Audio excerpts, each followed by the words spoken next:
I should be live. Let me know how it looks. It depends. Crimson Tide? Yeah, it depends.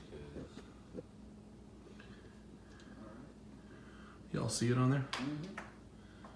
Does it look all right? It's tilted a little bit up to the left, but it looks good. Yeah, I know. I'm trying to figure out.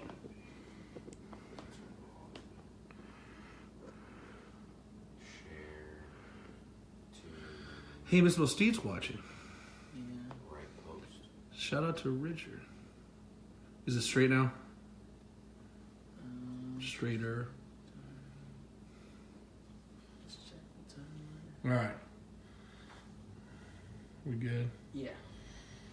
Viewed it, shared it, liked it. Somebody commented, "You're crooked." Yeah. Yay. Thanks a lot. That's a Tigres fan, so I'm not going to pay attention to her. Hey, guess what? We have 6 stars. Oh, God. All right. Another minute. Let me get set up and we will get going. All right. You see yourself moving right there. Yeah, the delay.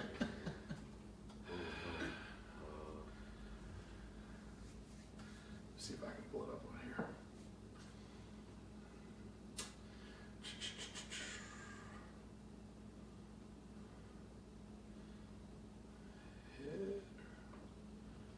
No. I'm not trying to check my status. Get out of here.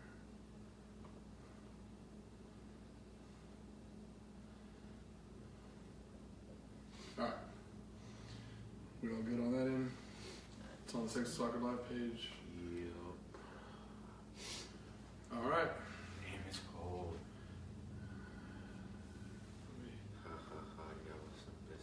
Of course I am. That was the highlight of last year. Man.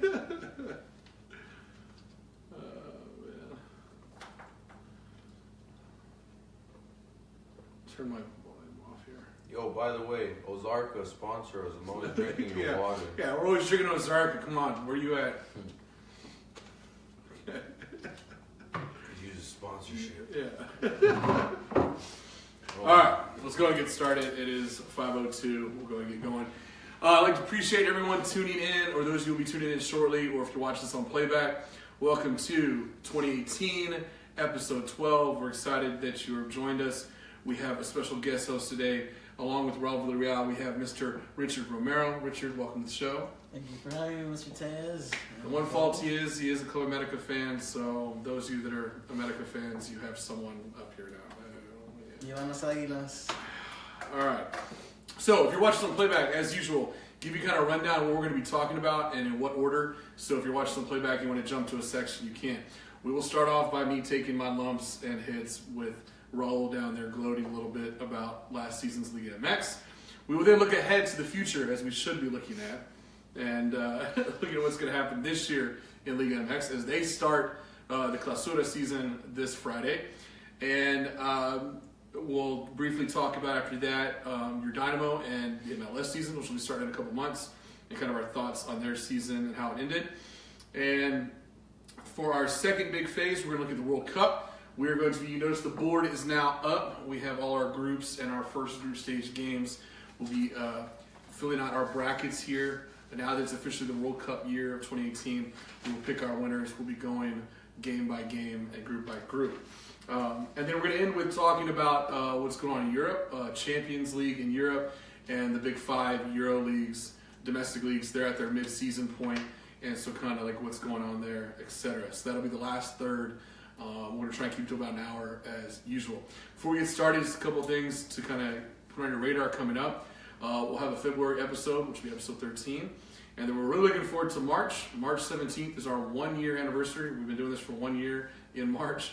So episode 14 is going to be special. We're going to have some special guests, kind of a new set design, and all kinds of stuff. So it'll be really cool to tune in and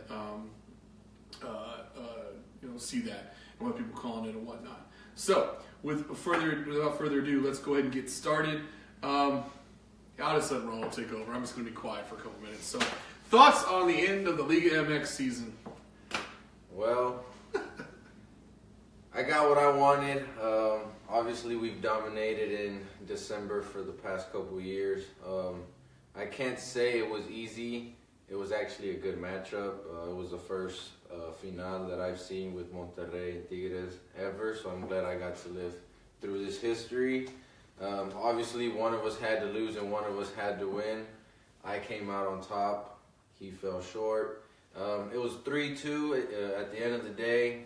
We won in their stadium. Sad for them, happy for me because it was in front of their fans, their stadium. First team to win in that stadium along Pachuca. So, I mean, it was pretty good. Quarterfinals, semifinals, they were pretty interesting on both sides.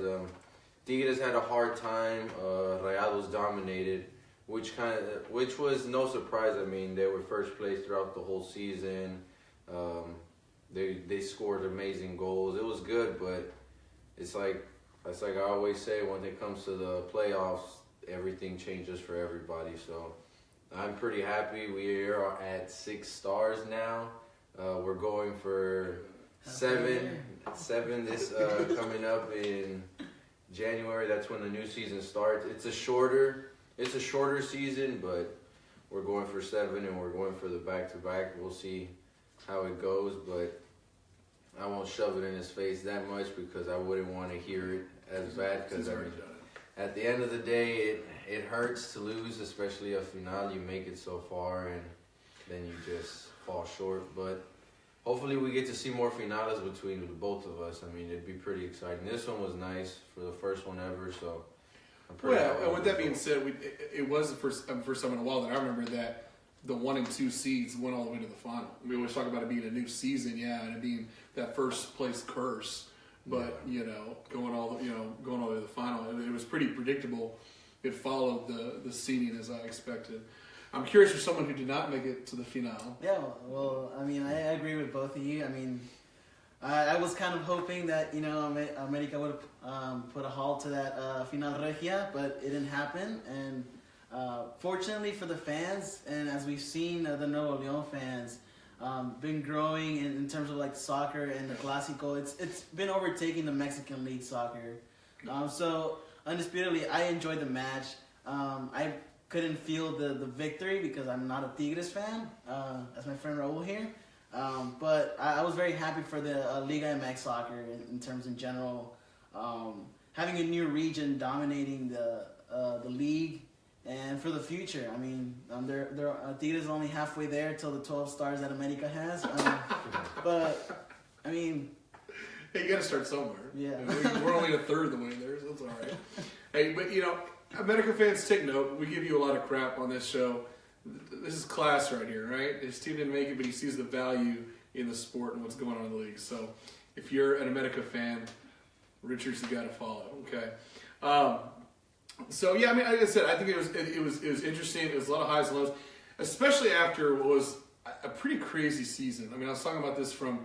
I mean, I know you guys are college guys, and it's like, and just me being administrators in school and everything. It's been a crazy couple 6 months with Harvey here in Houston, and then just like everyone's foot all over the place, and like soccer was like something that everyone. It was kind of a normal thing, and even that didn't feel normal. We know the earthquakes in Mexico and remember all the games that got thrown off, and I will say this, in my opinion, I'll say this even as the losing side, no major referee controversies, unlike we've had in the past, issues.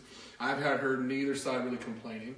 I guess the one silver lining for Rayados fans was a couple weeks later, we did win the Copa MX against Pachuca. Which was some consolation. I think most hardcore Rayados fans were not that happy about it. You saw the stadium, we're just like, whatever, and it was like half full. But I was personally glad to see that. I mean, it would have been way worse had we lost both those. There would have been heads rolling, and maybe there still should be. But interesting. Kind of looking ahead to, going to next year, which is, here we are, Clausura starts on Friday. Kind of what y'all's thoughts, and if Richard, if you want to kick us off, kind of where you see things going, how things playing out, and then we'll get into the actual games for week 1. But how do you see things going in Liga MX for the Clausura this year? Kicking off the Clausura, I mean, we usually takes about 3 weeks till the league actually starts. We have teams and new players getting adjusted to the teams, and just seeing the whole dynamic. I mean, it usually comes as a surprise. I'm really interested in seeing how Tigres and Monterrey will come out in terms of like them being the finalists, final two teams in the championship game. How will they come out in these first couple of weeks? Will they take it easy, or will they right off the bat start knocking some doors down and crushing some dreams? But for America, though, I'm really hopeful. I'm not sure what they're thinking in terms of like who will be their new forward coming in, but. On Saturday's game against Toluca, I mean, we saw Henry Martin scoring. I was hearing some news that he was going to be like this new top scorer, and I mean, we'll see. You got to give him time, and that's the only thing that sucks about this time off in Liga MX is that new players and the teams have to get adjusted to that break and to their new teams. Quickly, too. Very quickly versus the summer. Raul, what are your thoughts? It's going to be pretty interesting. I mean, obviously, both Monterrey and Tigres, everybody's going to be wondering how they're going to kick off the season. Sadly, we won't be able to come across each other until the last game of the year, which would be the Clásico. But, I mean, it'll build up some momentum. We'll see how it goes. Because it could either be a do-or-die situation for both of us, or we could already be both locked in for the quarterfinals. I said it last year. I mean, I'll say it again just because it's not being cocky, but I've seen the players that we've been looking for and all that. I can honestly say you will see us in the final again.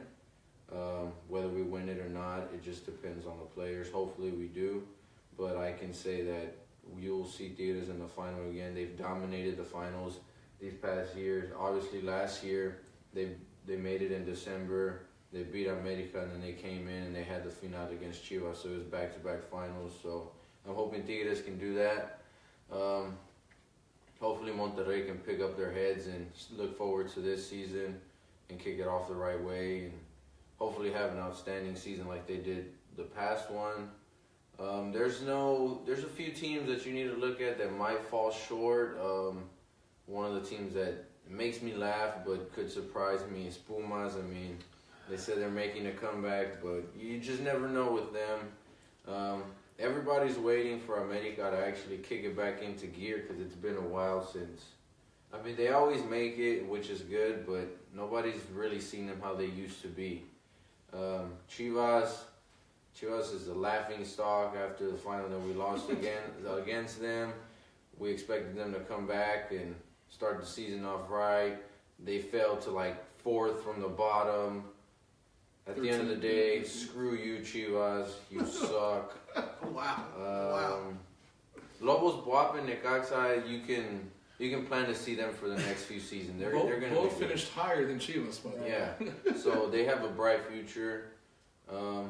And I think that's pretty much it. All the other teams, I mean, they'll surprise. Oh, Cruz Azul. I'm surprised Cruz Azul made it this season into the quarterfinals. I think they're going to be the dark horse, actually, for this. They defied some odds. I did like how they looked in the playoffs. I mean, I don't think I picked them, but I think you might have picked them, Raul, to go of that first round or something like that.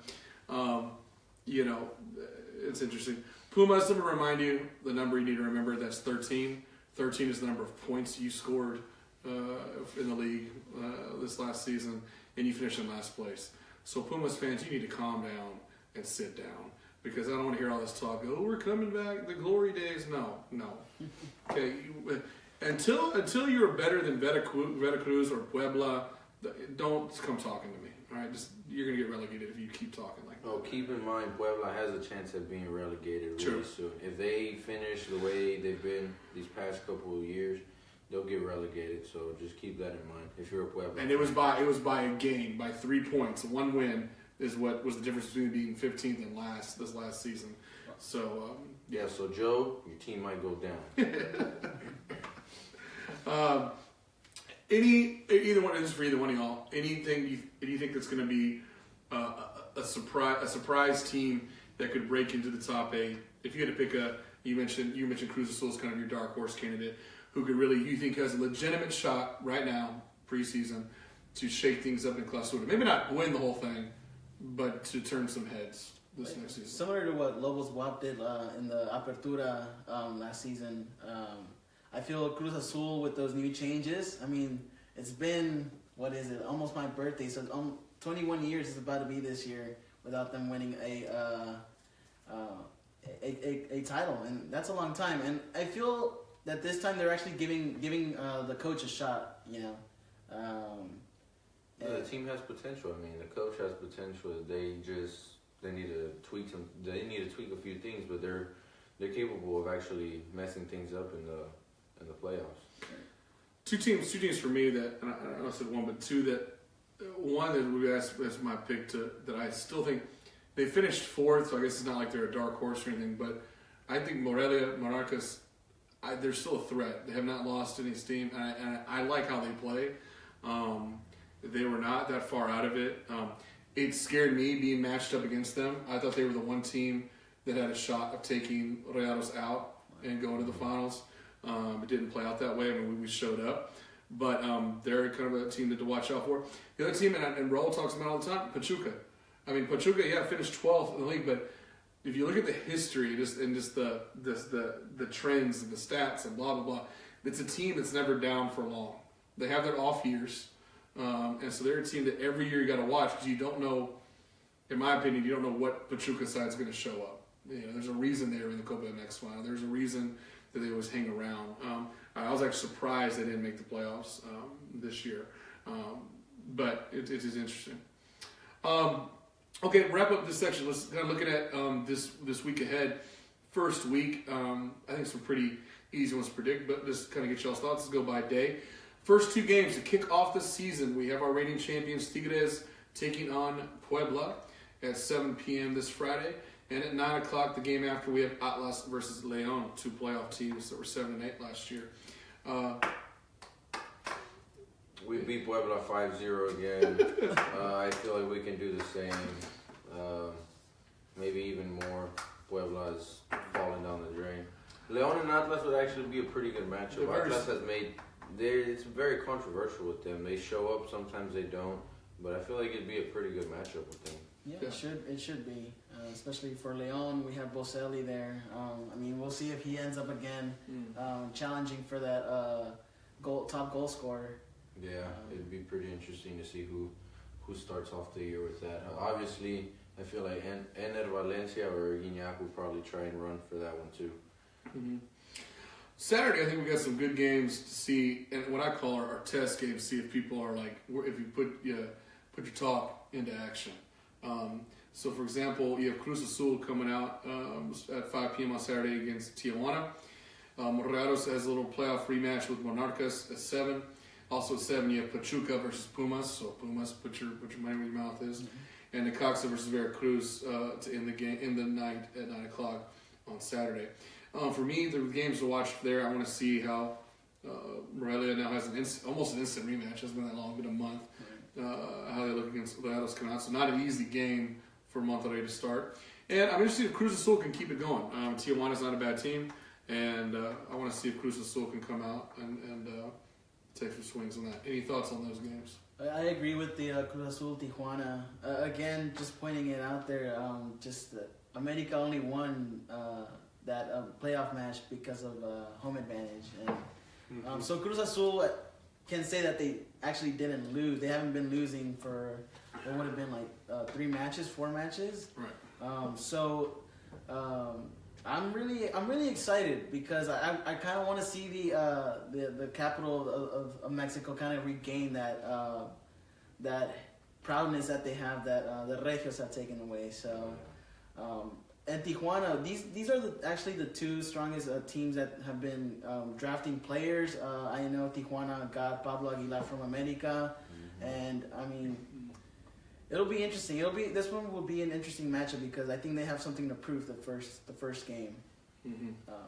I think all 3 games the first week could mean something for a lot of teams. Obviously, Cruz Azul, to see if it was a fluke or not that they just made it in like randomly or they actually fought their way in.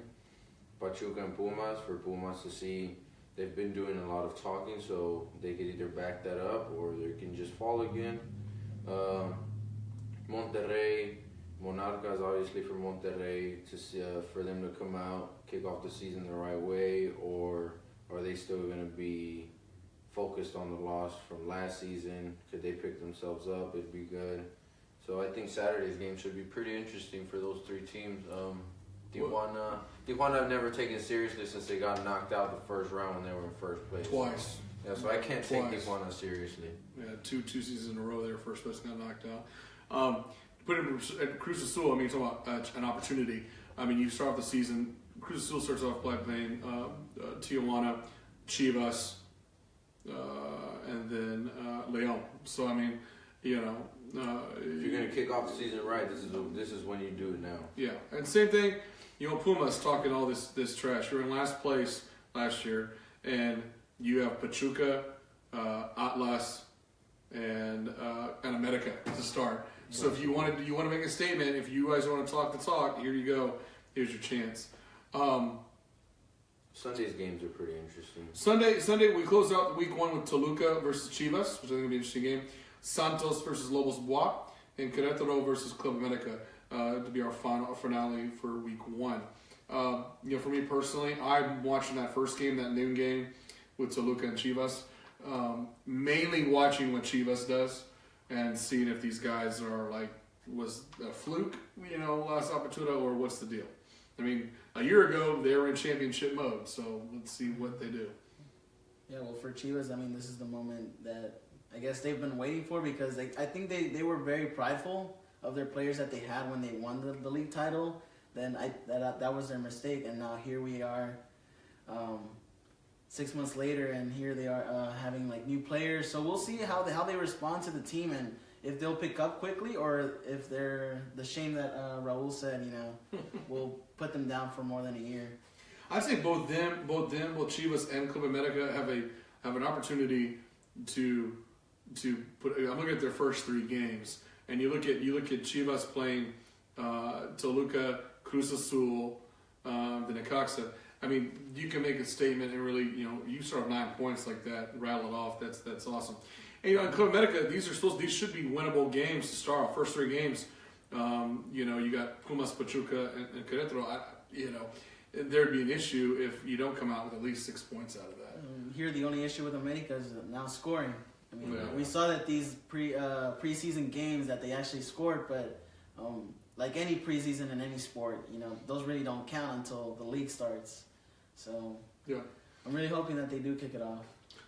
It'd be interesting. Lobos Buap has lost a couple players. Obviously, they were on loan when they came up, and we'll see how they play. They have Santos, Querétaro, and Pachuca as their first 3 games. So it'll be interesting to see if how they mix out of that. A team at one point where I thought was going to sneak into the playoffs, right. But couldn't get it done. Okay, well, it'd be interesting. Like I said, week 1 for all you Liga MX fans, it kicks off this Friday through Sunday, and then we'll get the ball rolling. Hopefully this spring we don't have all the scheduling issues and disasters and things like that. We should get rolling pretty quickly here. And by our next episode, by February, we'll be about 6 or 7 matches in. So we'll have a really good feel for, we'll be a third through the season. We'll really know what's going on with these teams. Any final thoughts on Liga MX before we push off? No, just stay tuned to see how it goes. Because, I mean, with Liga MX, it's always crazy. You never know who's going to make it, and some teams surprise you. Yep. Right. Okay, switching gears just real quick, because we got to talk about it being in Houston. Our Dynamo had a very, for the first time in a long time, had a successful season, ultimately falling short against Seattle in the Western Conference Finals. Seattle going on to lose to Toronto FC for the MLS Cup. Their season kicks off March 3rd against what I view as the up-and-coming red-hot team in the MLS, which is the Atlanta United. Kind of two parts here. I guess first part, thoughts on, and you can answer, put them both together. Whoever wants to go on this. Thoughts on the last season in general, and then kind of what should what should Dynamo fans expect for this upcoming season? Well, me, since I went to the playoff games with my partner over here, they looked pretty good. Their defense was obviously a bit weak. They need to tweak that if they could get a lot of training would do. The coach did well. The only thing I do recommend him to do is stick with one lineup. Stop switching players every game. If you stick with one, you build chemistry and they come out stronger every game. Obviously, they did good for them to advance all the way. I mean, falling short to Seattle Sounders. It was a good matchup. But obviously, Seattle's a strong team. They've shown it. They made it to the finals the year before. It was only right for them to make it again. But and you can't give up 2 away goals Yeah. to start the series. I'm sorry. it just, I mean, it was a good matchup. The Dynamo did good. They did a lot better than everybody expected, especially since the stadium was empty half the whole season and everybody wanted to show up. But it was a good season for them. Expect to see a lot more of that for these upcoming seasons. Hopefully they can make it farther if they're able to build up their team correctly and they stick to one lineup. I feel like they'll be very, very strong. Obviously they're going to lose a few players to World Cups and stuff like that, but And actually not that many with Honduras being knocked out. Yeah. They're not going to. That's our big hit. Is 3 guys right there. They did retain. Most guys have been re-signed and retained. We did not lose that many guys. Anyone critical in my opinion. So, Richard. yeah, Tyler Derrick, screw you. Oh, yeah. Yeah. Well, Moral story: don't headbutt girlfriends, Tyler Derrick. Yeah. You end up not playing in the MLS anymore. We don't want you on the show anymore. Yeah. Your invitation's gone. Goodbye. yeah. Well, back to the Dynamo. I honestly, they're the only reason why I watch the MLS. I mean, I'm very proud of my city, and being away from it, I needed something to watch. I mean, right after, before the MLB World Series happened, I was following the Dynamos after the midseason break in the summer. And just evaluating, I agree with the points that Raul made. The defense was the only thing that's struggling for them. Even though they do have a strong, you could say, player base, but I mean, also something that Mexico coach should be noting here is just like the Dynamo with changing up lineups. That chemistry that won't be built and won't be as successful.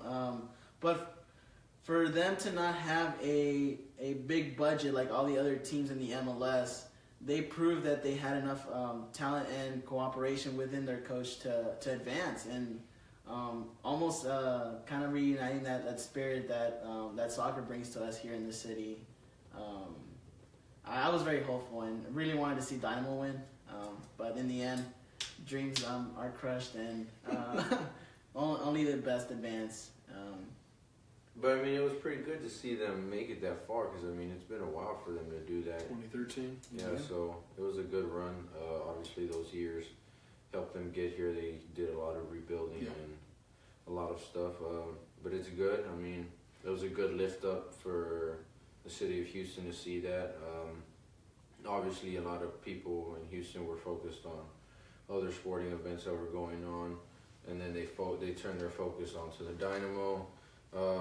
But yeah, expect to see the Dynamo make it farther, if not to the finals, if not to the same position they were in again. Obviously, it's exciting. We beat Portland, which is very rare because I mean Portland's a strong team. Mm-hmm. So once I seen that they beat Portland, that's when I knew okay, the Dynamo they've made a lot of changes like they needed to. They are a strong team. They're getting there.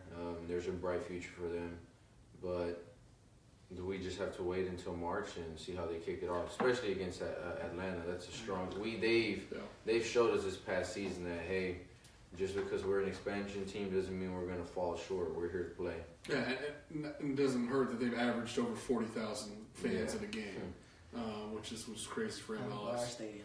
Yeah. What's also, I think, for me to watch is we kept talking about nonstop on this show was they can't win on the road. They're stuck on the road. They can't score goals on the road. Can we get rid of this darn road curse is what I want to see. Can they come out? And I know they're going to play good at home, which is more credit to them playing at home at BVA where only half that stadium's filled and winning like they did. But, they got the road wins or ties that they needed at the very end. The point is, had they gotten even just, 4 road wins, they would have been the top seed in the West. And so, my big thing is, if you can break that road curse and keep winning like you do at home, this team could be nasty.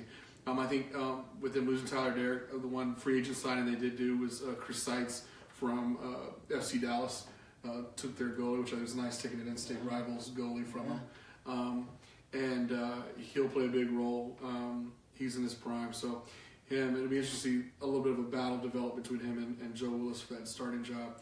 But I think both will be pretty good in goal. So even though Tyler Derrick had a very good season up until the playoffs. Okay, well, let's switch gears, and that's our first kind of second, third, and for some of the fun stuff now.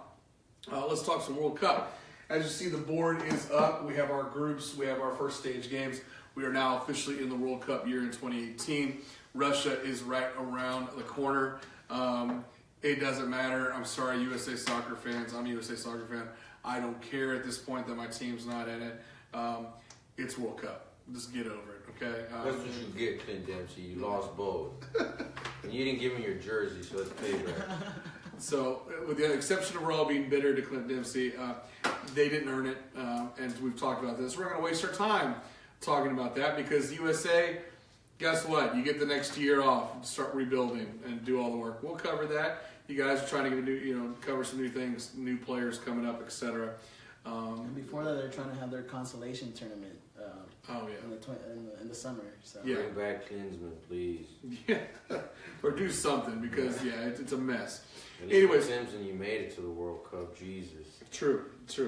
So let's look at the teams that did make it, the 32 that are in. What we're going to do for y'all today is we're going to do our picks. We're going to go group by group here, Group A all the way down to H. We're just going to talk about the group in general, and then we're going to pick who we believe are going to be the top 2 in order. We have to pick our correct order, so we may have some disputes on this. We're going to track it on here, and this early out here on January 2nd, 2018, how accurate are we? We're going to do this again on our World Cup show in June, right before we start. And I'll also explain to you our giveaway for this week. I'm going to upload after the show a link to the same bracket that we were filling out. And all you got to do is print it off, fill out your bracket, and take a picture of it and send it to us. And you're entered into a drawing for one of our show shirts and a Dynamo hat. So for those of you that don't participate in our giveaways, Richard here, his 2 for 2, he has his last one here. He has a Dynamo playoff shirt and a Dynamo pint glass that he won last time. And before that, he won a show shirt and a Dynamo hat. So it's because you gotta participate to win. It's not that hard, y'all. So let's just drop a comment. Who knows? You may be the only one. So and you might be like Richard, the only one, and you win instantly. So it could be you. Anyways, let's start with Group A, our host country group. We have in Group A, we have Russia, Saudi Arabia, Egypt, and Uruguay. If you want to kick us off with your thoughts on Group A. You don't have to pick yet, but just in general, what are your thoughts on Group A? I'll let you go first.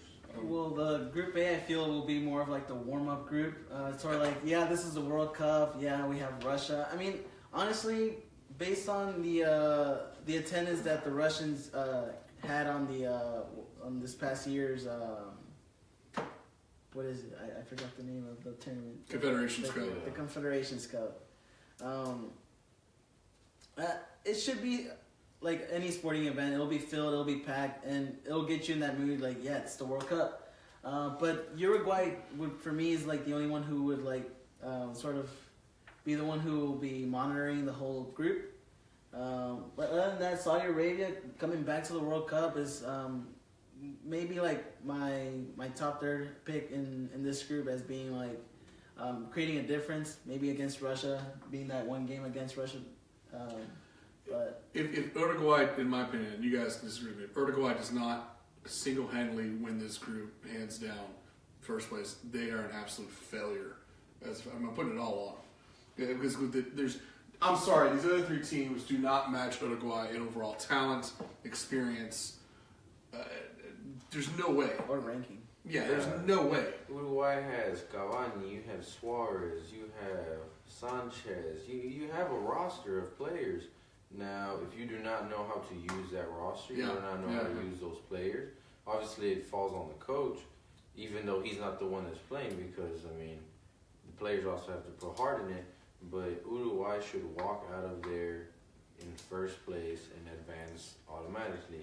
Now, the only team that I feel that could give them a fight is Egypt. And I will say that now. Egypt looks strong. They qualified for a reason. But I feel like that's the only challenge. Sorry, Russia. But yeah, I mean, that's a good point. I mean, I think all of us all agree that Uruguay should be the winner. I already wrote him in as my winner of Group A. The question is runner-up, and you guys, I heard you talk about Saudi Arabia, bro, with Egypt. I'm kind of on the Egypt bandwagon with this. I think the way they looked, and being for the first time in a while that a team from Egypt has qualified in this, they have some decent players. I mean, and notice the talent in the African teams. It's all North Africa. You had Tunisia, you had Morocco, you have Egypt, you had Nigeria being the only exception. There's a lot of talent from that region within Africa. So for me, for my runner-up for Group A, I'm gonna go with Egypt. Okay. For me, I mean, with home support, I feel Russia will actually make it to the next round, and thus leaving Saudi Arabia and Egypt out. Okay. I'm going with Egypt. I mean, I've looked at a few games for Egypt, and I've watched a few videos on them, and they look pretty strong. They have a strong team. And obviously nobody really expects teams like Egypt to make it to the World Cup. So I feel like them being there, they're gonna ruffle a few feathers here and there. So hopefully they can advance. But I'm picking Uruguay and Egypt. Okay, so myself and Raul have, all three of us have Uruguay winning Group A on that side of the bracket, and runner-up me and Raul have Egypt with Richard having Russia. That's Group A. Richard, I'll let you kick it off with Group B. Group B is an interesting group. The opening match being Portugal and Spain. And the question is, does Morocco or Iran even stand a chance? Again, similar to Group A, I feel like they don't have a chance, Morocco and Iran. But definitely Spain and Portugal is a playoff-worthy match. Just to start. I think it's like day 2 of the tournament they play. So that match has set off the tone on whether Spain and Portugal are ready to fight for this World Cup, or if they think they're going to take it easy, because that's another thing. Mind games plays a good factor into this World Cup. They might come out like they got this, and surprising. I actually haven't checked out Morocco or Iran, but I mean, if they miss a step after that first game, we could be in for an upset, but I ultimately doubt it. But I don't know what you guys think. Obviously I'm gonna go with Portugal and Spain. I mean, both of them have talented players. But in what order? That's the question. That's what I was thinking in my head right now. Who will finish out on top? Will it be Spain on top, or will it be Portugal? Obviously, everybody expects Ronaldo to pick Portugal up and carry them all the way. Sadly, Spain has lost key players to retirement. I mean, obviously, soccer has to come to an end for a few players. So, Spain has talented players. They have good young players. But I'm going to say that Ronaldo will carry Portugal into being the first and Spain into the second. Interesting. That's just the way I'm doing it. It's kind of how I saw it. I picked the same order. I picked Portugal winning and Spain second, but for a different reason. I don't actually think it's going to be Ronaldo that carries Portugal. I think it's going to be a key factor. But I remember what I've been watching the last couple of years with Portugal is they're not huge names, not all of them, but there's actually quite a bit of young talent on that team. They've done I compare them a lot to France, that they've done a good job of cultivating their U20, their U18 now guys that now 3 or 4 years later are now on the roster. Be on the lookout. I think there's going to be some young guys from Portugal who stick out. The question is how can they set the tone to start? As far as the other two, the only one that I'd give it even an outside shot to would possibly be Morocco, but because they got some interesting players on there, but it'd be one of those sneaking into second place sort of things, and it'd have some things fall their way. But I'm going to go with the winner of Group B being Portugal, and the runner-up being Spain as well. I have it the other way around. I have Spain leading the Group B. The reasoning being, Raul did mention that they do have a strong young players, and I think that would be a factor. I mean, we're starting to see a Spain that's actually kind of getting that chemistry and playing very well. And that's something we haven't seen since, I mean, what would have been the last Euro they won? The 2012. With Portugal, I agree with both points. I mean, in reality, Portugal didn't win the Euro with Ronaldo. They do have a pretty solid team. But I think in the end, that chemistry that Spain's been building up, and that's something that they had when they were world champions back in 2010, it might come back and be their kind of like their factor to put them over Portugal. All I know is that's going to be the first must-see game. It's going to be that Portugal-Spain game is going to set the tone, I think, for not just them, but for a lot of the tournament, what we're going to see. So cool, that's Group B.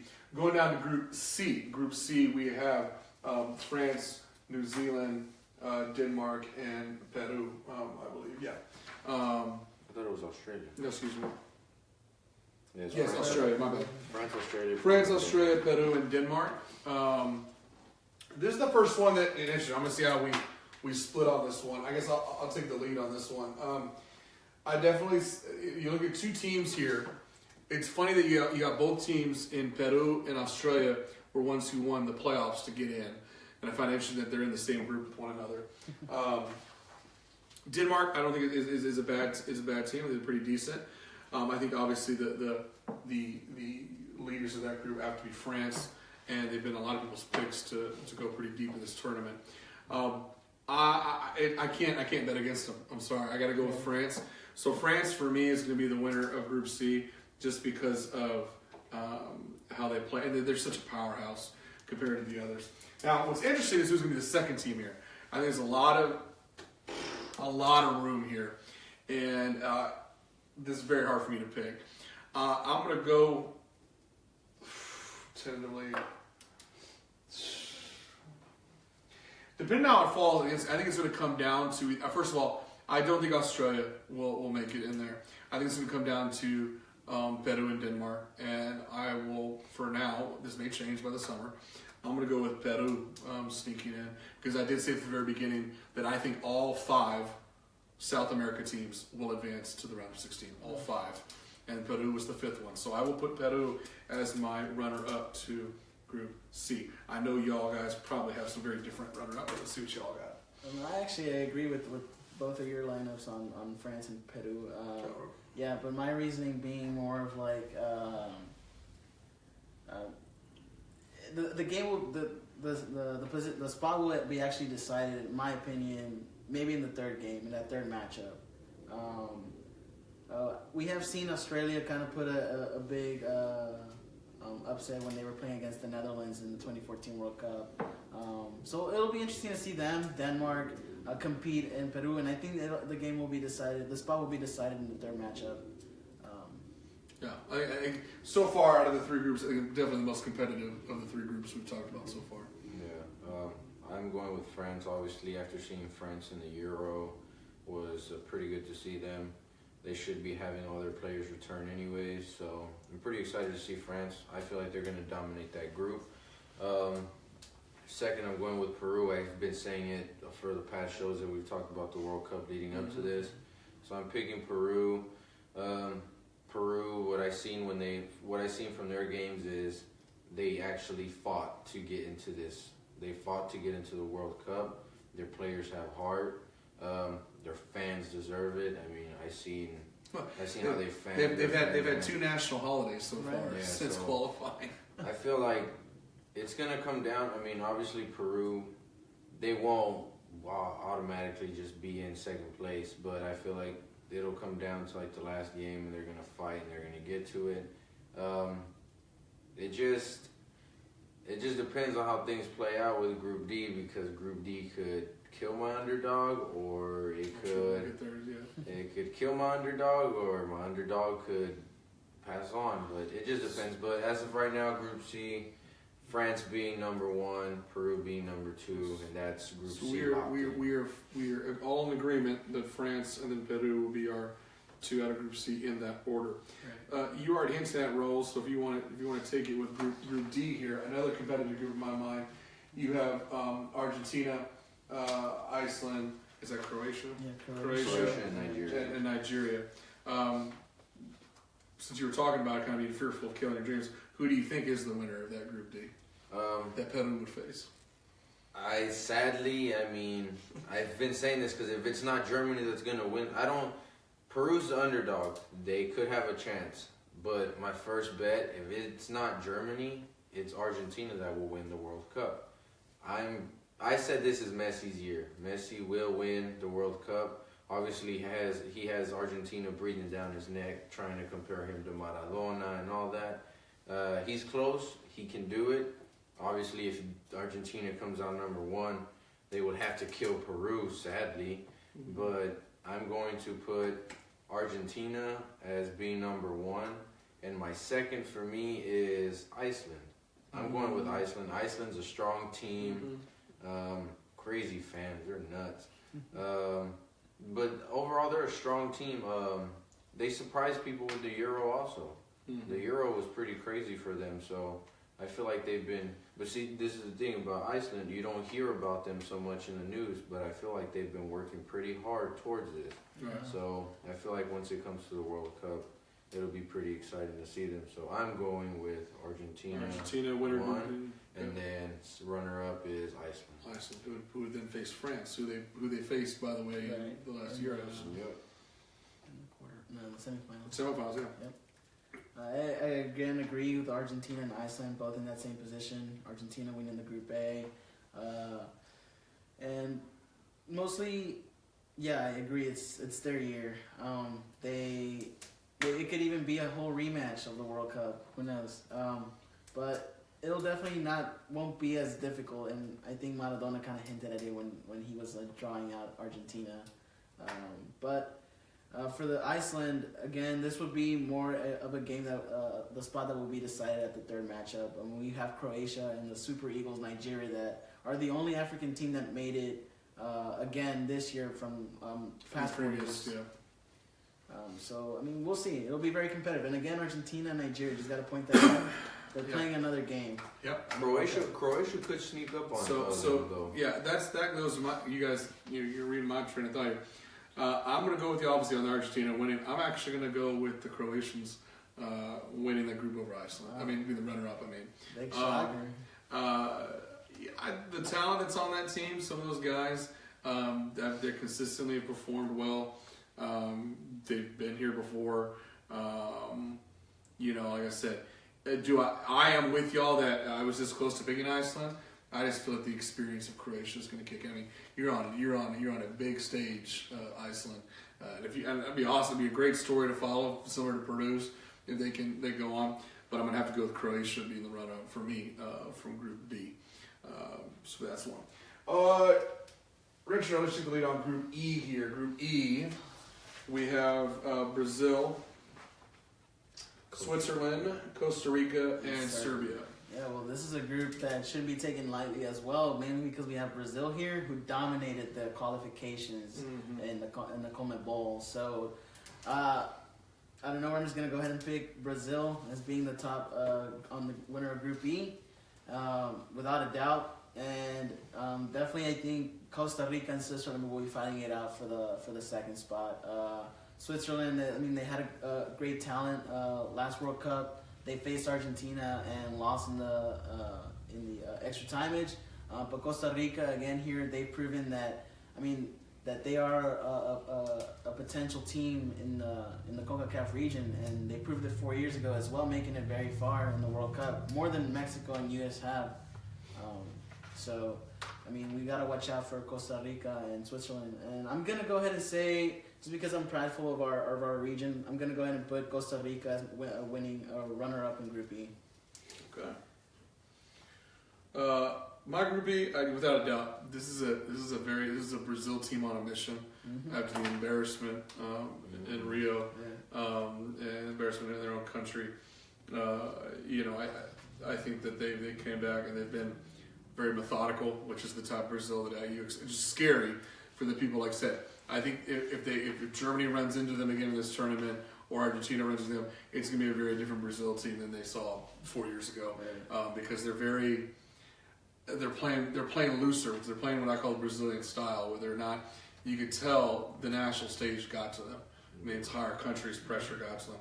So I think Brazil very, very handily advanced in Group E. I'm kind of in the same boat with you. I'm no disrespect to Serbia, but I'm not giving the Serbians that much precedent. I'm kind of torn between Switzerland and Costa Rica. And I remember 4 years back, Switzerland made some noise, made it to the. They did advance last time, and I wasn't overly. I'm impressed. The thing is, I want to go with Costa Rica, but I was not that impressed with their performance in the most recent in Gold Cup. They struggled against the United States. So for me, I'm actually going to go with Switzerland being the runner-up from this one. Well, I'm picking Costa. Well, obviously I put Brazil to win it. You're playing with PSG, which is basically made up of Brazil. Yeah, it's the PSG squad. You guys have been practicing for the World Cup for a while now. Second runner-up, it's going to come down to Switzerland and Costa Rica. I'm going to pick Costa Rica because of the last World Cup that I've seen. They surprised a lot of people. They advanced, obviously. Only the best move forward. But Costa Rica did. I think they made it farther than Mexico. That was the Group of Death. Yeah, they were the farthest CONCACAF team. Yeah, they made it farther than Mexico. No disrespect to Mexico, but Costa Rica. Costa Rica, but I feel like Costa Rica is one of those teams that could surprise you. They still have a long way to go to actually win a World Cup, but they are actually the one team that could, if they advance, they could give Brazil an upset and come out forward. You just never know. Well, and here's the funny thing. Speaking of which, if hypothetically it works out that I don't care if you're talking about Switzerland in my case or Costa Rica for y'all, I think we all agree that who they're going to face in the round of 16, the winner of Group F, is going to be Germany. So have fun with round of 16. Winner of Group F, I think. If you guys, I'm gonna walk off this set if one of y'all say that Mexico's gonna win, beat out Germany or some crap like that. Zlatan's gonna take Sweden to the promised land. I think you're better than that. All right, Group F, Germany is going to win. They're going to win easily. Oh yeah. They're going to advance, and they will play either, in these guys' case, Costa Rica, in my case, Switzerland. The runner-up, okay. Here's where I may upset some viewers, okay. They're like, oh, this was the proclaimed Group of Death, Group F here with Mexico and stuff. Now, here's what I'm saying, because I don't believe in them, and I don't believe, and don't call me a hater if you want. I say, I'm sitting right here on Tech Soccer Live, January 2nd, 2018, Sweden will be the runner-up, not Mexico, that will advance from Group F and play Brazil. I've called it. That's what I'm saying. You guys want to put Mexico in? Go right ahead. Any reason? Because I have zero. It was a Swedish team that played very well towards the end of the qualifiers. They were one of the last European teams to get in. They were coming on strong. They have a decent, well-rounded squad. My main reason for picking them over Mexico is because of the faults of Mexico. I'm not buying into the star power of Mexico. I'm not, because it hasn't proven. That Confederations Cup was supposed to be a warm-up. They were getting bashed by B team and C teams from other countries. Not just Germany. The other countries had their B and C teams in there, and they came in with everything.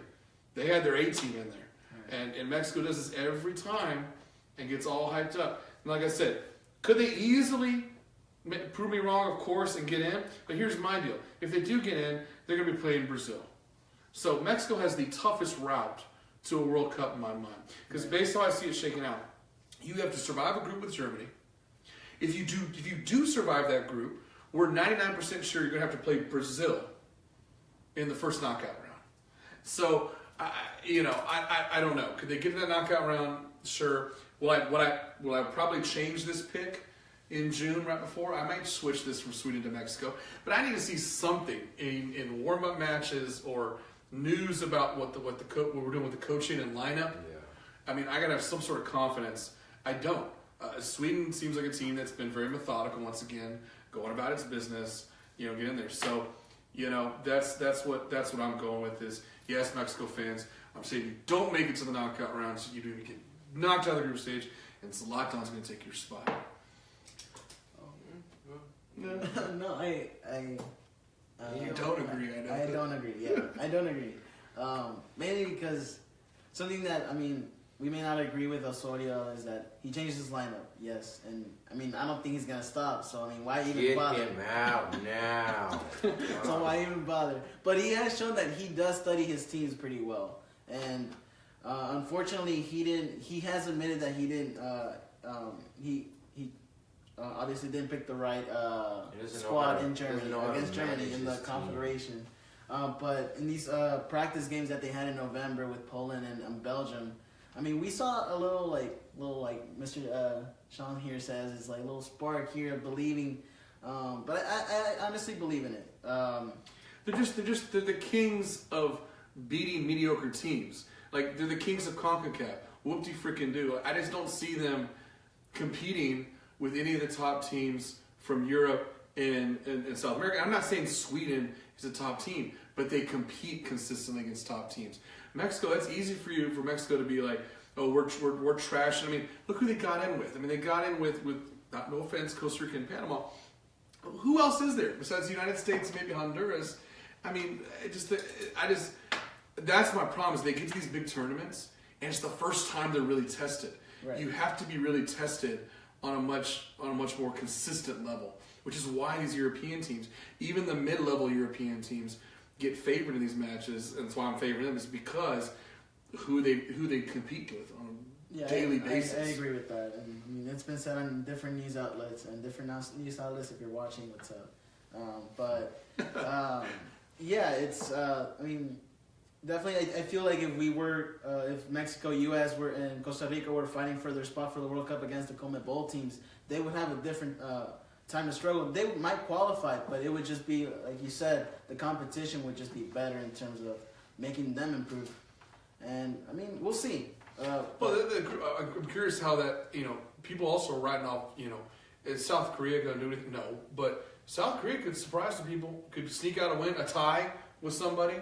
And can make things very interesting with that. Like I said, I'm not saying that Sweden's going to dominate by any means, but I'm saying it comes down to 6 to 5 points, something like that. 1 point difference type business. Because I don't think this is a true group of death, but I do think that it's a very once you take Germany out of the picture, it's pretty competitive with those other three. I agree. I think the group of death is Group C. Right. Yeah. Obviously they're not hyped up teams, but I think that's a group of death. As far as being evenly matched, all four of them. Yeah, Group F is. I'm gonna go with Mexico. It's not like I'm gonna pick South Korea, but no offense, South Korea. They have players, but you're just not that good. Sweden. Zlatan is not a Messi. He cannot carry Sweden. We've seen Argentina carry. We've seen Messi carry Argentina, but Zlatan cannot do that with Sweden. Because even though we say Messi carries Argentina, Argentina has good players besides Messi. So I will say this though: the game where Sweden plays Mexico, that'll answer our questions. Because I think both of them lose to Germany. And both of them win South Korea. So the deciding factor is going to be a heads-up game. Yeah, it's going to be a heads-up game. I think that's why in the heads-up game, we're basically saying Mexico-Sweden heads up. Who wins in the heads-up game? And like I said, I think it's a toss-up. I can see a freaking tie. Going to penalties. Yeah, that's the last game. Mexico-Sweden. Yeah, obviously, I'm going to pick Mexico. Mexico has talented players. We've seen them. They've gotten rid of a few players that needed to get out. We have. No, I'm not gonna say they're young, but we've gotten some new talent that we needed to see on there. The only thing that I want to see is a new coach. I need to see a new coach because with the one that we have now, we will not get anywhere. As much as it's not that I hate him, I just don't agree with him sometimes when it comes to the national team, if I were to pick two coaches, I would either pick, obviously, it'd be nice to see Tuca there because Tuca did good with them.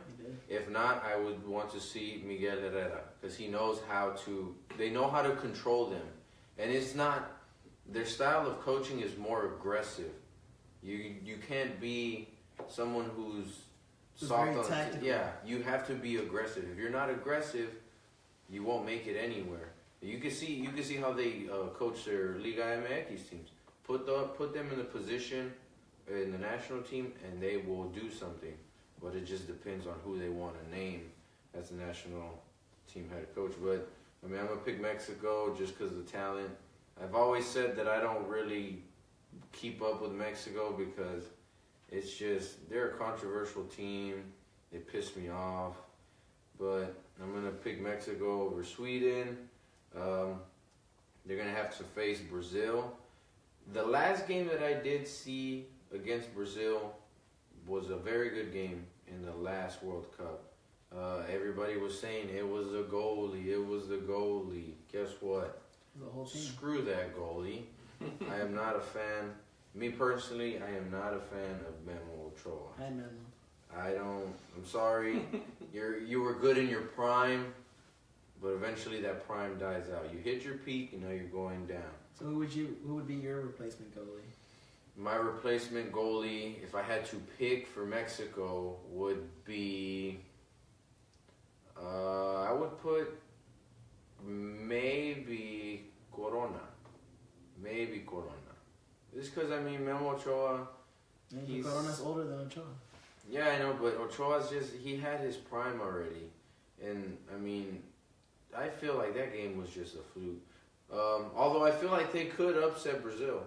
I can say that right now. I feel like they could upset Brazil because just like how PSG is made up of those Brazilian teams, Mexico, a lot of those players play on the Liga MX teams together, so they already have chemistry. So when they come to Mexico, it's just like, oh, it's like we were just playing games like last week. Like we can do this.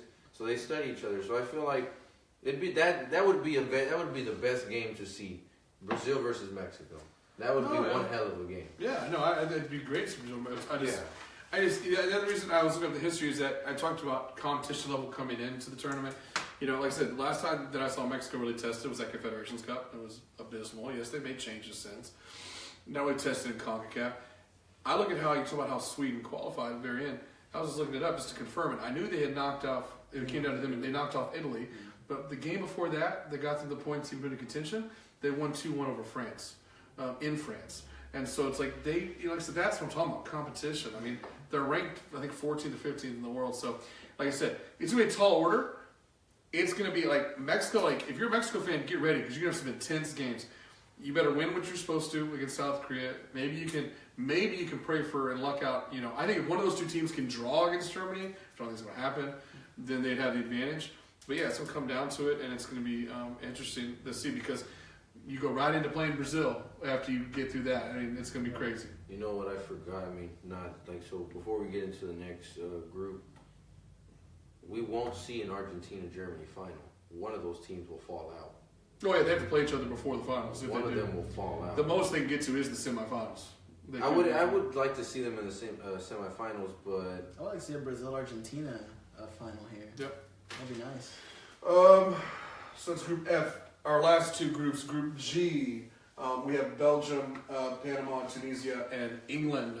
As people who follow this show know, that I've been not really a homer. I'm not from England or anything, but I've been a fan of the Three Lions. Hi there, right? And I've been a fan of their system coming up.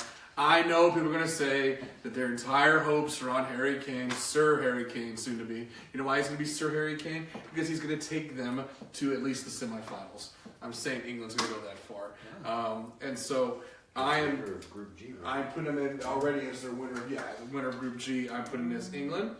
And I am not, here's the deal. I am saying that this second place is up for grabs. People have been talking about Belgium non-stop ever since the last play. And rightfully so. They've had a good team, great players. I don't get it. I mean, Belgium's one of those teams that's always ranked high up there. For whatever reason, I'm having a hard time buying it. I don't know. Do I think they'll get out of this group? Do I think they got lucky that they ended up getting Tunisia and Panama in their groups? Yeah. And I think they'll get out of that. Belgium, for me, is I'm going to go with them in second place, but a very shaky second place Group G team. What are y'all's thoughts? I definitely agree. I mean, like I said, seeing it from the games from November, Belgium to me comes out as a team that like is overly confident, and I mean, when they do, I mean they lose track of where they're trying to go. I think they could have embarrassed Mexico in Belgium and beat them, but instead they took that 3-3 tie. Even they did have most of their star players as well, so. If they don't kick, who are they playing in the first game? Who are you talking about? Belgium? Belgium is playing. I had them. Belgium right off the bat, Panama. Yeah, they're playing Panama off the bat. Yep. So I mean, here's what we'll see if Belgium is actually taking the World Cup seriously, or if they don't get a winner with Panama, then they're gonna have trouble in that group. I'm going the opposite. I'm picking Belgium to take that group. I mean, Belgium's a strong team. They've proven to us in the past. So Harry Kane, James Vardy, Marcus Rashford, Joe Hart, all these guys, they're not a strong team. They're strong, but they could also choke. I mean, I feel like they're Harry Kane is good, but I believe he is also a choke artist. They're an all or nothing team. I get that, and I'm pushing all in with them. I get that. It could blow. They're either a team that goes to semifinals like I'm predicting, or they're a team that is a failure to their country and gets bounced out of the group stage. Once again. I mean, I get it. It's all right. I think that this has enough, based on all the crap they faced in the past and all this other stuff. I just think that it's enough for them to push forward. I don't know if Belgium's truly been tested. Sometimes you have to get to this point where you choke, and they have something to prove. I mean, this is a good team. I mean, and I'm going to pull up Belgium real fast. I don't think they're very good as well. But I think experience, it's going to be interesting. Anyway, sorry. Me personally, I mean, either way it turns out. All right, say England is the runner-up. You're going to face Germany. You could either get killed or you can put up a fight. Same with Belgium. If Belgium comes out, you're probably going to face Brazil most likely. But you face Brazil, which is basically like facing PSG. It's just, you can either get killed or you can put up a fight. But I'm going with Belgium as coming out. And on paper, they have the same sort of guys. Right. And a lot of Premier League players. Yeah. That, on paper, should do good. But it's just like I said, it's who can not choke, basically.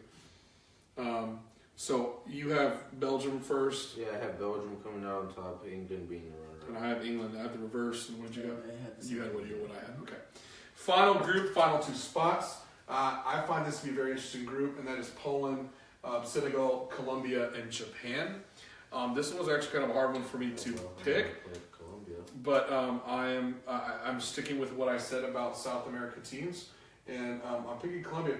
I was actually talking to some people, friends of mine that are Colombia fans, and they have no doubt. A lot of Colombia fans have no doubt they're going to advance from the group. Some of them are having doubts whether they're going to be finished second or first, because a lot of them respect the fact that Poland is not a bad team. They came on very strong. There's a reason they were in pot one and came out in that first spot. And Japan is always a wild card, because you never know which Japan's going to show up. And, I'm not saying Japan's going to go far or anything. With all those fears being said, I'm going to go with my initial pick, which was Colombia, to advance. Although I do find it interesting that I talked to Colombia fans, they're a little shaky whether they're confident they're going to advance. They're a little shaky, though, whether they're going to do that. If it pans out like I have it, I'm going to put Colombia advancing with Poland being the runner-up in that section. No, I'll let you go on this one. Yeah, well, I mean, I'll agree with the winner group H. Colombia here. I'm having a little hard time seeing who will be the runner-up. We're not saying that these teams suck. It's just, I guess you can say they're Senegal is actually one of the evenly stronger talented. African groups out of the four, in my opinion. Yeah. So we have strong teams from each confederation. We have one of the strongest, Colombia. I mean, I think they kind of they tied Peru so they can qualify and leave Chile out. So I mean, I would have loved to see Chile in the in the World Cup, they would have. I Yeah. feel like they would have dominated a lot of group. It's the same for Colombia as for Group A. If you don't dominate that group, just like Uruguay is supposed to dominate Group A, you're gonna upset a lot of people. I mean, I'm picking Colombia. I mean, talented players. We seen it in Brazil the last World Cup. They were very, very good. It's just the last three teams. It's what kind of makes you question who can really take it. I mean, no offense to Senegal, but I don't think they won't make it far. They'll probably finish last. It's Japan and Poland that could surprise you. Japan is one of those teams where you take them as a joke, but then they surprise you sometimes. Same with Poland. It's like you hear Poland, it's like, oh, Poland's trash, and then next thing you know, Poland advances. It's like, what the hell? They've had impressive Euro showings lately as well. Yeah, Yeah, the only argument I hear from Poland or people who support Poland is that they have Lewandowski. And again, like you said, I mean, no one's Messi. No one's going to carry the team. So, I mean, I have a hard time believing Lewandowski is going to carry the team. It'd be nice to see him do that, though. I mean, he's a talented guy, great. Yeah, I feel like he can do it, but I mean, you're not a Messi, you can't carry everybody. Well, I'm picking Poland to be able to run up because based on how I saw it, I would like to see Poland. I think Poland and England would be an interesting match. I know you would have to play in Belgium, but I mean, it'd be interesting to have a matchup like that. So, I'm gonna stick. This one's just tough. It's either Japan or Poland. I mean, I have a favoritism towards Colombia, but honestly, I feel like this whole group is up in the air. I think it'll be a tight game up until the second matchup. it'll either be Colombia first, Poland second, or Poland first, Colombia second. Colombia will be in. The question is, Yeah, they'll be one or two. But the question is that, like I said, I'm going to go for now, unless things change in the summer. I'm going to go with Colombia Who do one they kick it off with? and though? Poland. Colombia starts off against Japan, Oh, against Japan. Well, that's a Senegal. pretty set win. No. and that's the last game. That's the last game of game one of the group stage. You know what? I'm going with. Well, I mean, back from November's game, Colombia choked against South Korea. They've had some choke artist performances. I'll give them that. But we'll see. I mean, this is what's exciting about the World Cup. That unexpected moment where you don't know what's going to happen until you watch the game. Poland or Japan? That's the thing. I don't know. Poland or Japan? I mean, Japan is not South Korea. I mean, obviously they're a bit stronger. God, you guys got to pick. I'm gonna go in here and put Senegal as my runner-up. Oh yeah. Um, Go with the African team. Africans, you have an African You have team. Haiti. Yeah, you have a team that could. We had Egypt make earlier. it. Yeah, but Egypt could probably stomp Senegal. Yeah. Well, I mean, Senegal's been all right. Senegal's all right, but it's just like. They can make- Even if you do advance, you're gonna. I'm sorry, but you're gonna give hope to some people, but it's just like. They could, I can see them making a run kind of like a Ghana did back in 2010. Oh yeah, that'd be nice, but you know what?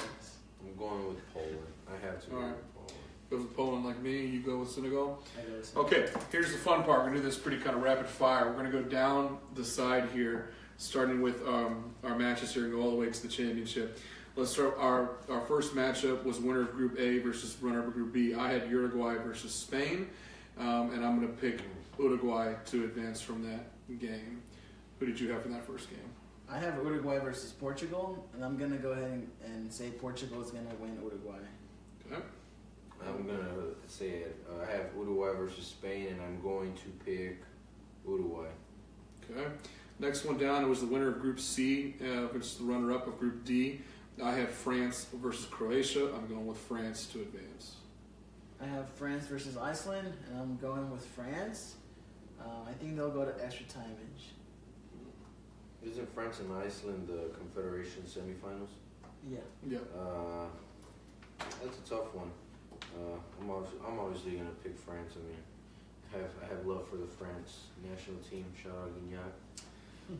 Next one we have is the winner of Group E versus the runner-up of Group F. I have obviously Brazil, and then I picked Sweden, and I'm going to have Brazil going over Sweden.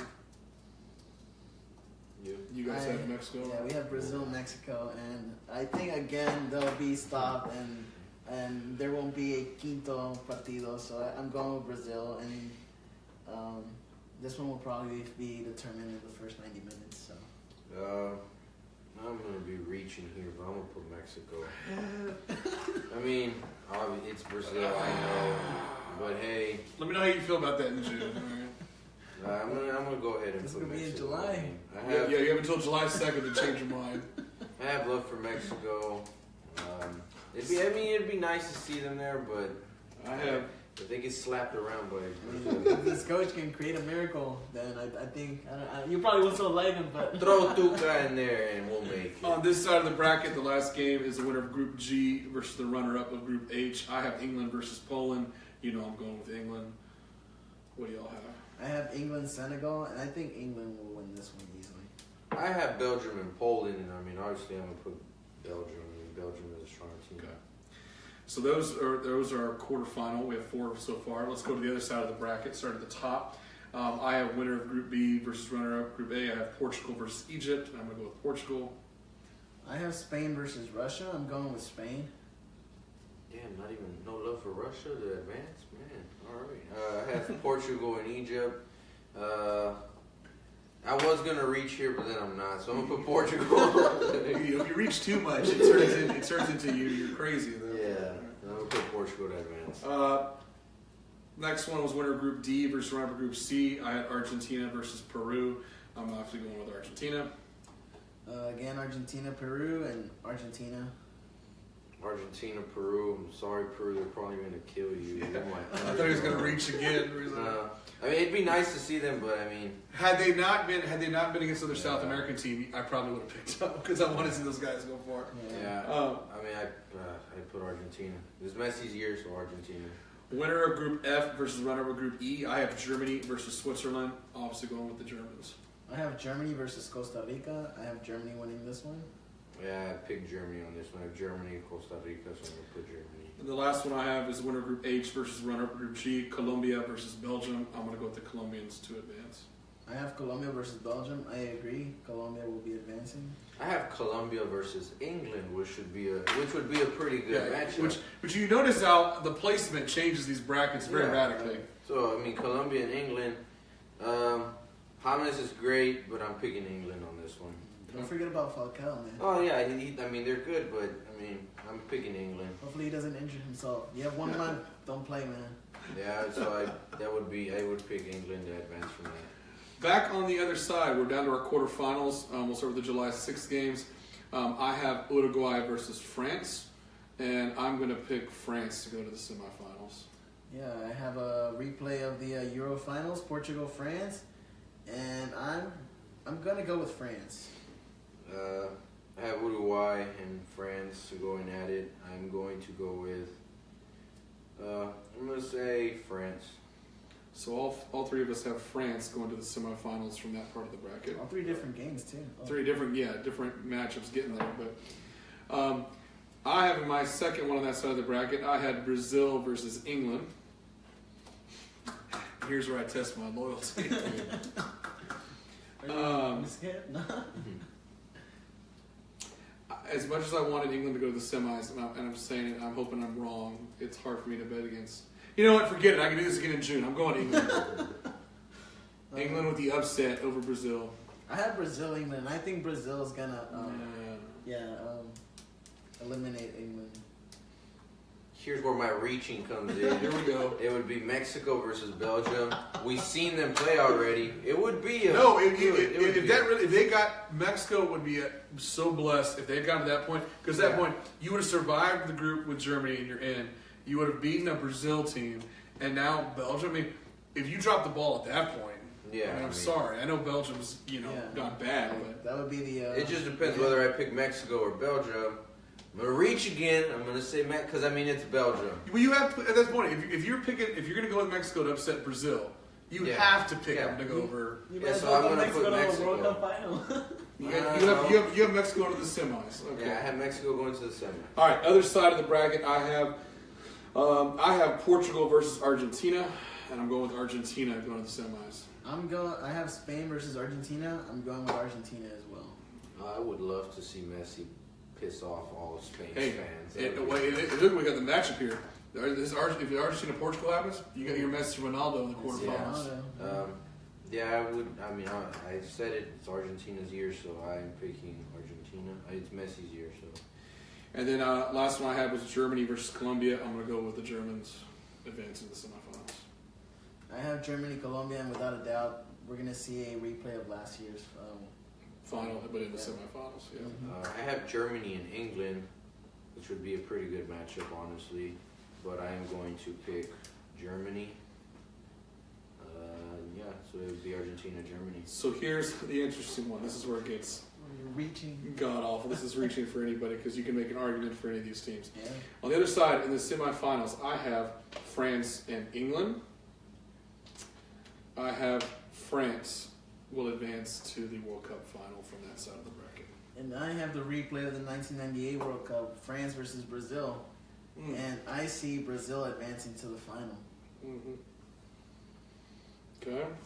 I have France and Mexico. I'm not gonna reach here. I'm gonna actually pick France because you're not playing Belgium anymore. We're saving these. We're saving these brackets. Yeah. So I'm gonna pick France to advance to the final. That would be an amazing final. Okay. And on the other side, I have Argentina versus Germany. I think we all have Argentina, Germany, don't we? Yeah. Okay.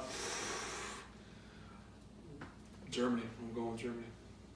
So you're going for the back-to-back. I'm going to say Germany advances. And Argentina is going to play for third place. Unfortunately, that's what I'm saying. I have Argentina, Germany. I want that South American final, so I'm going with Argentina versus That Brazil. would be a crazy final. Damn, that would be nice. And a lot of people will be. I've said it's Messi's year, so Argentina to the final against France. Yeah, that'd be pretty cool. So in our finals, this is what we have as far as I have France versus Germany in the final. I have the Germans repeating as World Cup winners. And don't forget about the third place team. Third place, I do have Argentina and England playing each other. I'll give Argentina in third place. Well, for me, for third place, I have France versus Germany. I think Germany's gonna take this one. Why not take third place? But then I have Brazil versus Argentina, and this is Messi's year. I agree with you, man. Argentina's gonna win this. For me, World Cup winner Argentina. They say they're gonna take it all the way and they're gonna win. Then wait, so. You have those losers from your semifinals. Yeah, the two. Yeah, you had. For you, it would be Mexico versus Germany. That would be ironic. Nice. That'd be ironic. We've already seen that, so. 2 times. I mean, it'd be nice to see Mexico at least win third place, but. You're killing me here, man. Germany, Mexico, Germany, third place. Interesting. It might change. I might put Mexico later. Yeah. Well, we're going to save these and redo it in June and compare to that and see what we got. All right. I know we've been going long. The show's been going long, but I just wanted to kind of recap. But I have Germany repeating these guys with Argentina. However, very, very different routes to get there in brackets. I saw someone posted a link. There's a lot of links out there to a lot of simulators like this. If you'd like to do one of these brackets and fill them out, what we'll do is if you fill out a bracket of any kind showing all the way up to every spot who's going to win, and you can do it in any format you want. There's a lot out there. If you Google World Cup 2018 brackets, you either fill it out on person, take a picture of it, or if you do it digitally and share the results with us on our page, on one of our posts. I'll put a post up for it. Then we'll enter you into win a show shirt and Don will have. Okay. You never know. You better join. You gotta participate. You gotta participate because I might take it again. He might take it again, and maybe, just maybe, we'll get you a World Cup jersey. Possible. It's possible. Of your choice. Yeah. Of your choice, all right? So you better join. Now I'm Participate. going to find you. All right, the last topic, just real quick, and this won't take long, but I just wanted to, it'd be amiss if I did not talk about Europe right now real fast. Champions League about to start their round of 16, their knockouts, leg 1, coming up in a month in February, and then we have the 5 major leagues all at their mid-season point. And so what I want to kind of do real quick is I want to list out the Champions League games for this leg 1 in the round of 16, now that we're getting to elimination, and get y'all's thoughts on any games stand out to you. And then we'll switch gears, and I'm going to go through all 5 leagues, but you kind of picking out, are there anyone midway through has a chance of any surprises, things to look out for, that sort of thing. We'll start with Champions League. 4 days of matches, 2 matches a day. On February 13th, we have Basel versus Man City. Then we have Juventus versus Tottenham. On the 14th, on Valentine's Day, we have Real Madrid versus PSG. And then we have Porto versus Liverpool. On the 20th of February, we have Bayern Munich versus Besiktas and Chelsea versus Barcelona. And then on the 21st, we have Shakhtar Donetsk versus Roma and Sevilla versus Man U. Big one for me to watch, I think this is the second day, is that Real Madrid PSG game. PSG, I think it's their year to take. We were talking about that. But that's a hell of a test to start off your Champions League round of 16. I'll pick who advances right away. Tottenham advances, Man City advances, Liverpool advances, PSG kills Real Madrid, Bayern advances, Barcelona advances.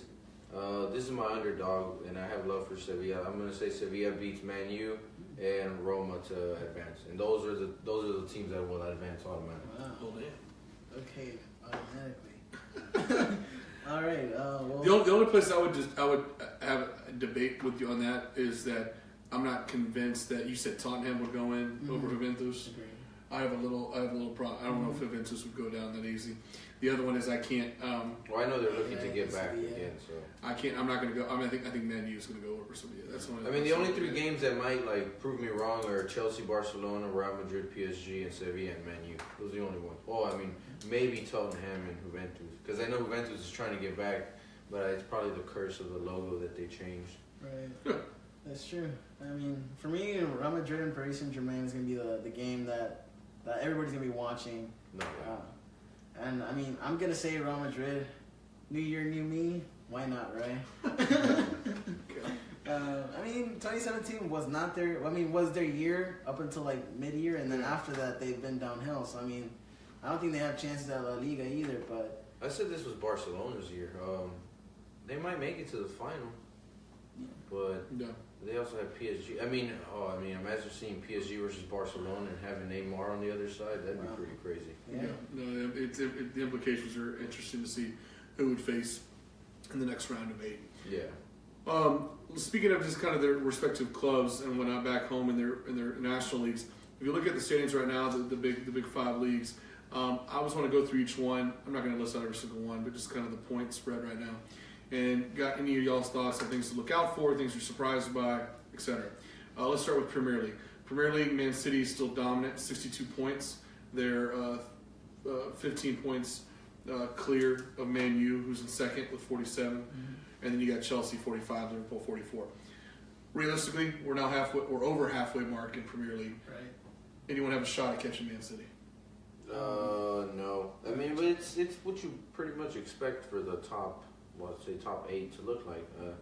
You obviously have your top 4: Man City, Man U, Chelsea, Liverpool.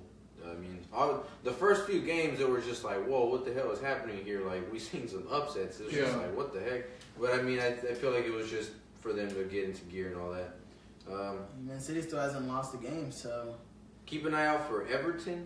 Everton is one of those teams, because I mean, it's obviously only Wayne Rooney, but Arsenal can sneak up on you, and other than that, I don't think so.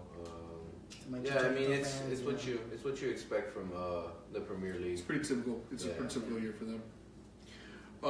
La Liga, Barcelona comfortably in first by 9 points with 45 over Atletico Madrid second with 36, Valencia 34 in third. Real Madrid is in fourth place with 31 points after that Clasico loss right after Christmas. Left too. And then you have the next trails after that: Sevilla at fifth, Villarreal, Eibar, and Getafe. Any chance of Atletico or someone catching Barcelona? I mean, I think it's Barcelona's year. Yeah, Yeah, I said, I mean, after Barcelona losing by, I think it was like 1 point or 2 points. Yeah, I knew that, it's their year coming up. We've gotten used to seeing Atletico always being up there trying to put up a fight. Real Madrid is, it's not their year. If anything, they'll stay in fourth. They won't move up. What I find interesting is that how Ronaldo just had such a crappy league year, but has done so great in Champions League and other non-league matches. I'm picking Sevilla to move up. Sevilla could be surprised to move up, get some points going. I've been really impressed. Valencia's been up there since the beginning of this season. Right.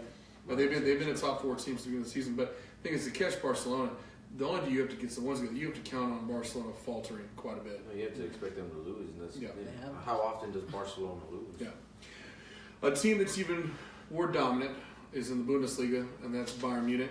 Bayern Munich has 11-point lead at 41, with Schalke in 30 points. Dortmund at 28, and Bayern is also 28. This, unlike previous year, got interesting. Unfortunately, I was looking forward to Dortmund being super competitive, but Bayern Munich is just too darn good in this league.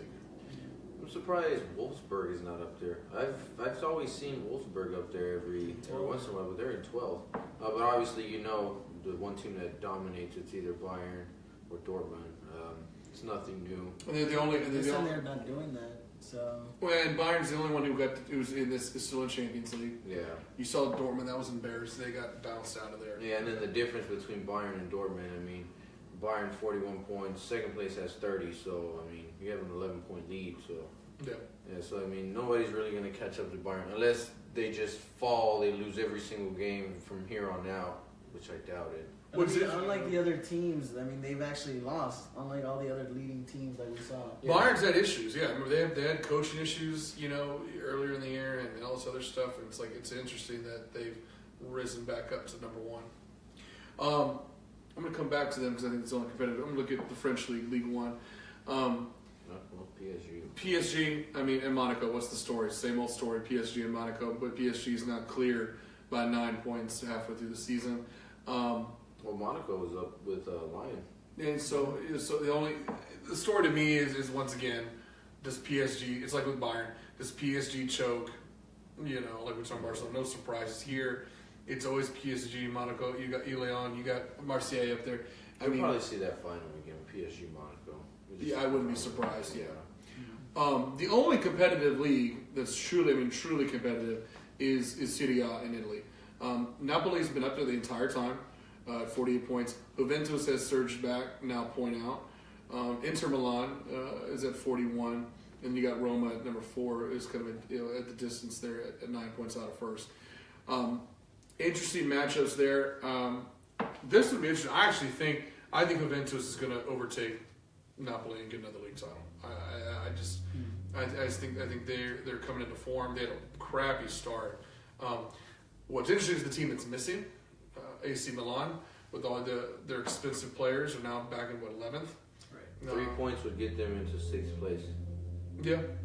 3 points would get them into 6th. I mean, I feel how competitive it is. That's how this league is. That's how this league is. And it's as I was telling Richard, it's all goal scoring. It's a lot of high. You look at because Napoli's only 1 point ahead of Juventus, and Inter Milan is really close. So. Just 2 games. You look at the goals for. Juventus has scored 48 goals in 19 games. 19 matches. You've scored 48 goals. that's impressive. So it tells you how it's a goal scoring. Even looking at Lazio in 5th place, they were at first at one point. They were rattling off 43 goals, the same number of games. So I feel like AC Milan will be up there. They should, and with the amount of money they spend and the quality players they have, they need to move up there. As much as we make fun of them so much, it's like I feel like AC Milan will actually be in there. So I don't think a lot of surprises over in Europe. I think this is the year. You kind of get this in a World Cup year. I think everyone's kind of eyes are on that. But we could see some interesting in some of these matches as we go forward. Good stuff. So with that being said, any final remarks, thoughts before we close things down? No, just tune into our upcoming shows of enter the World Cup giveaway. It's pretty simple. They have the teams up for you. But just tune in. We have we will be having some changes to our background, so keep an eye out for that. From here on out, it mainly will be World Cup, getting into that. Other than that, no. Just get in the giveaway. We're tired of just having one or two people. Richard's tired of winning. Yeah. But hey, they don't want you to win. Well, I'll be looking forward to watching those episodes. And again, thank you for having me here today. And Happy New Year to everybody. Yeah. So as a reminder, I'll put a post up that you can comment on with your World Cup brackets, either pictures that you take or if you upload, if you did it on digitally on a link, but just put it there so we know that you're doing it. I'll put that up shortly after the show here in a second, and we'll keep that open. Let's say for a week, okay, until next Tuesday, and then I'll see who have entered, and we'll draw names from there. February we'll have a show coming to you. We're going to come to you after the first leg of these, towards the end of February. After the Champions League, leg 1 of that, will be towards the end, almost the end of some of the European leagues. And we'll be right before the Dynamo start. MLS starts on March 3rd. And we'll be about 5 or 6 games into League MX. So it'll be a good kind of checkup in February. March 17th, or around there, March 17th is our 1-year anniversary. So we are going to have a big show, lots of giveaways, hopefully some guests and everything in March, around March 17th. Maybe that actual date, we don't know. But that'll be our 1 year. Episode 14 will actually be our 1 year of Texas Soccer Live. So we appreciate y'all tuning in. I know it was a long show, but if you watch it on playback, appreciate you tuning in and watching different parts of it. Please put your comments, share this, share the page, like the page. Comment. We're putting stories all the times. So make sure you comment. If you have friends that like soccer, tell them about the page. Share the page. Even if you don't like it, tell your friends about it. If they like soccer, just have them like the page. Maybe they'll like some of our content. So, all right, appreciate y'all tuning in. This has been episode 12. I'm Sean Telez. That's Raul Villarreal, and our guest host Richard Romero. We're out. Thank you. Viva la America. 6 stars, Hoss.